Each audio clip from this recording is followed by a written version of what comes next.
Hi, welcome back to my garden. Today I wanted to show you how I'm going to prune this Panicle hydrangea so that I can get bigger flowers next year.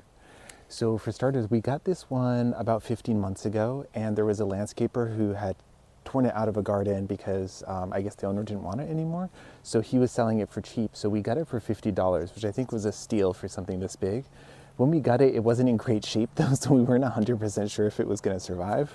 But we planted it here, we staked it way over the top because it was so top heavy that we thought for sure it was going to blow over in a storm.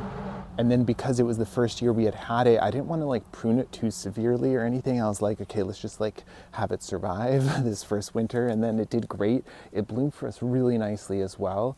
Last year, all I did was come through and basically just cut off all the flower heads.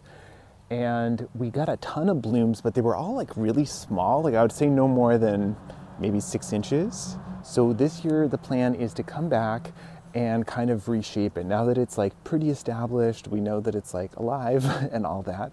So I want to come in and cut back some of the bigger stems.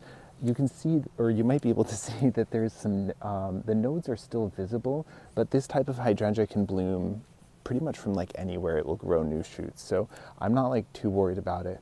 So I'm going to come in and cut away all the spindly growth, like all this small stuff, and then leave like a main structure so that next year from that main structure, new shoots can come up and this can become like a giant. I think like the straight species, I think can grow up to 25 feet tall. So it could become like a nice little tree eventually.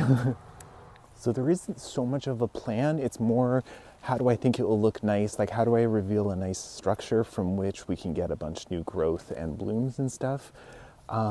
So anything that's like this that just seems like old and it could do better, I'm gonna take it back kind of all the way. So this can go, the little guy can go here, maybe that one to that.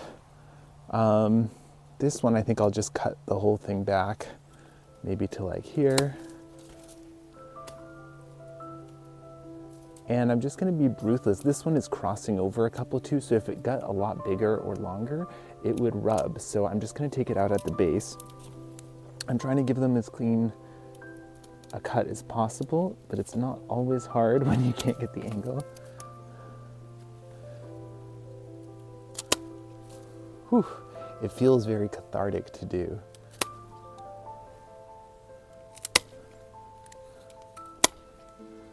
And also knowing how awesome it will look next year.